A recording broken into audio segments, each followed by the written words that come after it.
Hello everyone. In this video, I will be talking about mini-tab activity on conditional probability and independence.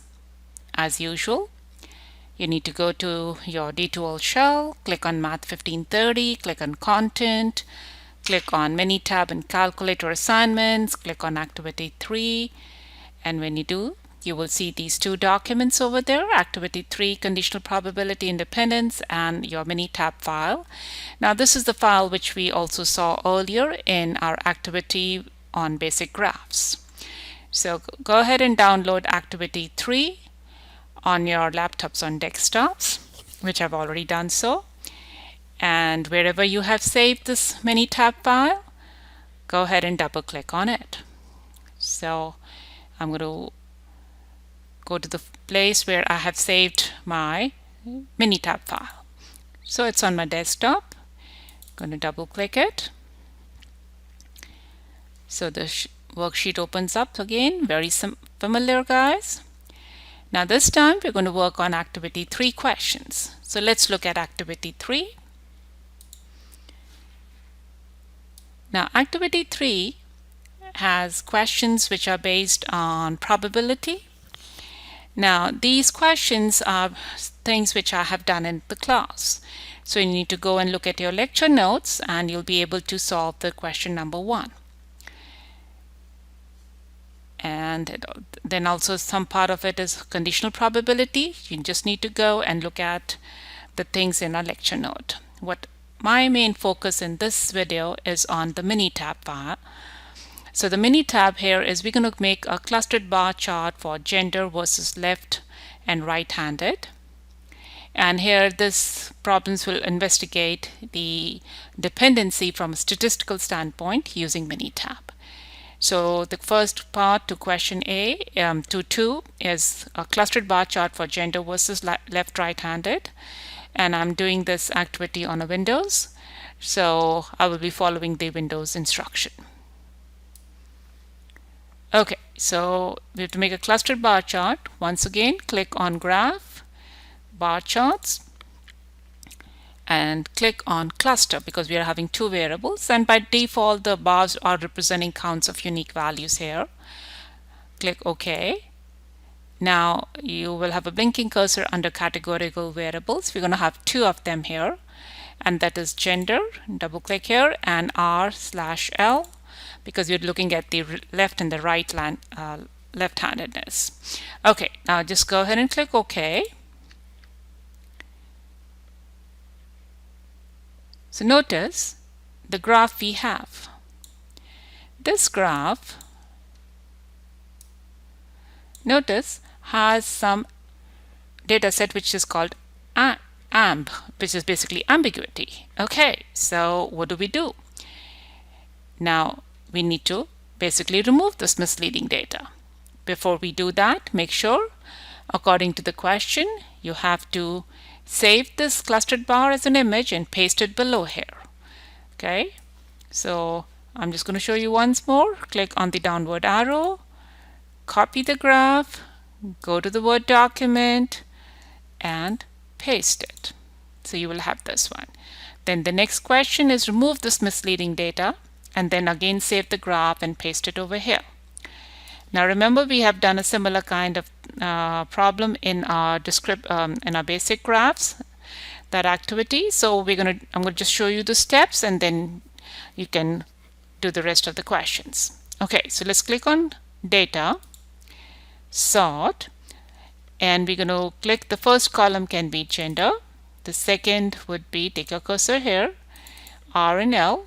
Now we're only sorting these columns because that's what we are looking at. So go ahead, under the columns to sort, click this upside down triangle, specified columns. Now what columns are we doing at? We're looking at gender and the R/L.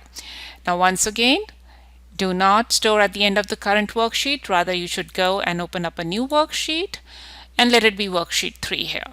Okay, so just click OK. Now notice what we see. We see there are And even from the graph, we see when the females, there are some ambiguity, and it is very clear from here. So go ahead and click and remove this ambiguity. Go to Edit, delete the cells. But remember, we have also some ambiguity in the male gender part here, so we need to make sure that we also remove that ambiguity. So go ahead. We are still having, so here's the male. So there are two males which are having some ambiguity. So need to just click these two and edit, delete. Okay, now go ahead and do the graph this data. So let's go and graph this graph, bar charts, cluster. Okay. The same, everything is the same, just click OK. Notice when we look at this bar chart, there is no ambiguity. It is much, much better. And that's what we need. So according to the question, remember what we're going to do? It says remove this misleading data and save the graph. So definitely go ahead, save this graph, and go ahead and proceed with the other questions. Now these are the questions which are part of this activity. You have to go ahead and solve them. Okay, now the next part B to question number 2 says you're going to make a clustered bar chart for commuter/dorm residents and smoker and non-smoker. So it's very similar to the previous one. So let's go ahead and do this one. Now in order to do that, make sure that you are going to click the original data set, that is the 1530 data set, not worksheet 3, because worksheet 3 does not have the ones we're looking for. So go ahead and click the Math 1530 student data set. Now here you have the commuters and the smokes and the non-smokes. Okay, so go ahead. Now first graph, once again bar charts, unique cluster. Okay, but this time we're not having gender here. Remove this one. We are having commuters and non-commuters, and we are having students who smoke or not smoke. So let's go ahead and click OK.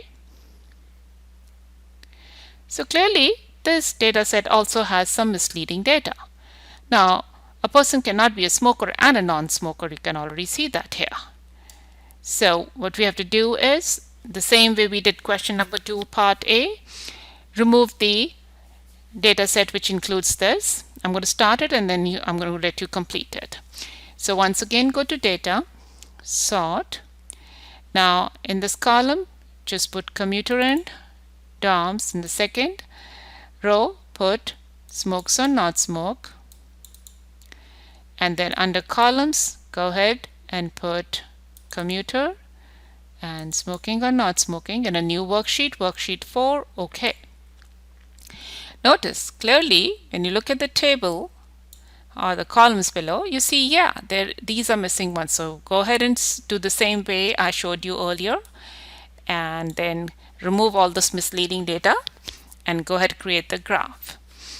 Okay, so once you have made the new graph, make sure you are saving this clustered graph. This will have a misleading, so 2 graphs will be there, and then go ahead and solve these set of problems.